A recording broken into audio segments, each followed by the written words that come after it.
Shalom saudaraku, kita kembali di dalam program Family Series. Program Just Us sesi yang keempat.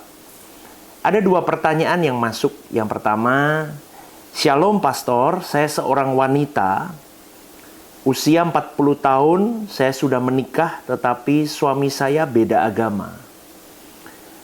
Saat itu kami menikah dengan dua agama. Yang mau saya tanyakan, apakah ketika menikah dengan beda agama bisa bercerai? Karena saya tidak tahan dengan prinsip suami saya yang beristri lebih dari satu. Itu tidak masalah. Tetapi saya tidak mau, Pastor. Apakah yang harus dilakukan? Sekarang kalau Anda bertanya kepada saya, apakah bisa bercerai? Prinsip yang harus dibangun dari awal itu sebelum Anda menikah itu adalah, apakah menikah untuk bercerai? Pastikan tidak, saudaraku. Saya kira Anda sudah mempertimbangkan dengan banyak hal dengan pemilihan Anda kepada pasangan Anda hari ini. Dengan beda agama, yang pasti punya beda prinsip, yang pasti punya beda pandangan hidup, yang pasti punya beda visi di dalamnya. Dan kalau hari ini Anda bertanya, apakah boleh bercerai? Saya kira itu kurang bijak, saudaraku. Karena Anda pasti sudah tahu bahwa Anda akan menjalani atau akan mengalami sebuah pergumulan ke depan karena bedanya prinsip dalam spiritualitas kalian. Maka kalau Anda bertanya kepada saya hari ini, apa yang harus saya lakukan, Pastor? Saya katakan, bertahanlah dan berjuanglah untuk mencoba untuk bicara dari hati ke hati. Meskipun itu tantangannya akan sangat sulit, saudaraku. Akan sangat sulit. Dan kalau Anda hari ini mempertanyakan, karena saya tidak tahan dengan prinsip suami saya yang boleh beristri lebih dari satu. Bukankah Anda sebelum menikah seharusnya sudah memikirkan hal ini? Jadi ini hasil yang memang sekarang keadaan yang Anda alami adalah sebuah kepastian yang tidak Anda pikirkan dari awal. Maka kalau hari ini Anda berkata, aku menyerah dan aku mau bercerai, itu sesuatu yang boleh saya katakan Anda sangat egois dan tidak bertanggung jawab. Maka pilihanmu harus Anda selesaikan. Artinya begini, harus Anda bertanggung jawab dengan pilihanmu.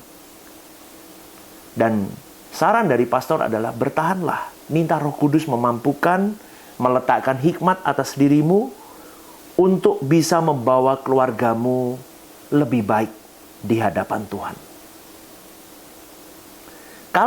Kalau pasanganmu mungkin susah karena punya prinsip yang berbeda. Dirimu harus punya kualitas yang lebih baik melalui sarana pernikahanmu ini. Mungkin Anda bisa berkata, aku salah, Pastor, dengan keputusanku. Dari kesalahan keputusanmu ini, pasti Tuhan mau bentuk sesuatu dalam hidupmu. Maka, jangan quit dari masalah yang kau buat sendiri. Tetapi bertanggung jawablah dengan masalah yang kau buat ini. Buat pernikahanmu ini menjadi taman bunga yang bisa kau buat semaksimal mungkin dengan cara duduk dekat kaki Tuhan, minta hikmat Tuhan. Mungkin dengan perubahan hidupmu, pasanganmu bisa ingin mengenal siapa Tuhanmu lebih lagi. Begitu ya, saudaraku. Untuk pertanyaan yang kedua, Pastor, saya perempuan sudah menikah selama 8 tahun dan belum diberi momongan. Karena kami belum punya anak. Suami saya suruh saya tetap bekerja dan tidak mau memberikan nafkah. Karena dia berpikir akan memberikan gajinya ketika sudah ada anak. Yang mau saya tanyakan, apakah saya tidak layak mendapatkan nafkah karena kami belum ada anak? Apakah benar prinsip suami saya? Prinsip suamimu salah.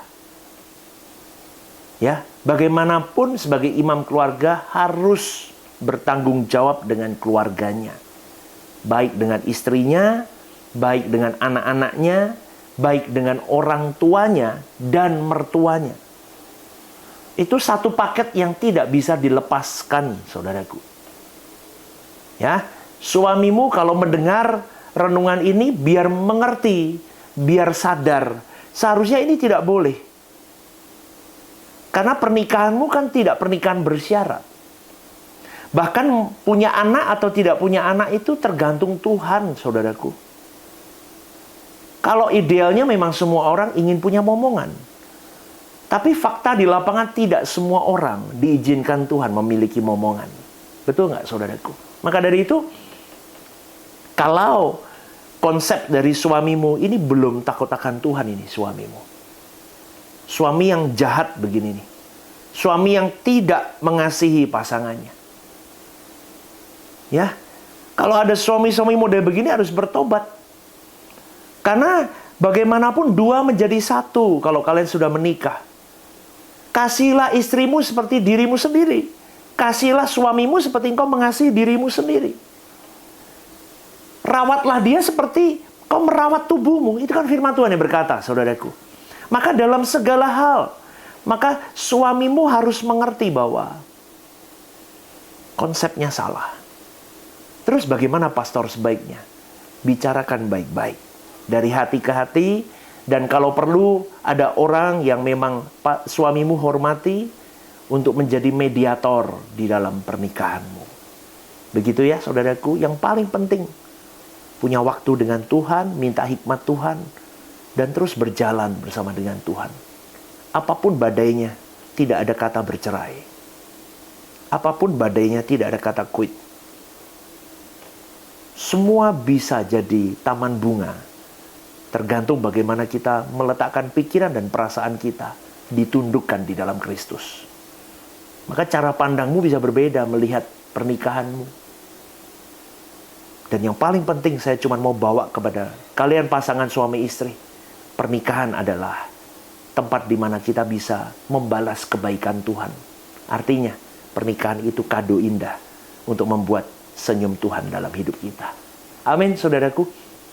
Oke, ada 2 pertanyaan ini sudah saya jawab. Semoga menjawab teman-teman semua yang mungkin punya pengalaman atau punya cerita pernikahan yang tidak jauh beda dengan teman yang sudah bertanya. Bagi teman-teman pasangan muda yang ingin bertanya permasalahan hidup pernikahan kalian, jangan ragu. Langsung tanya di nomor ini. Nomor admin. Dan rahasia Anda terjaga dengan baik. Ya, begitu saudaraku. Kiranya ini menjadi berkat untuk kalian semua.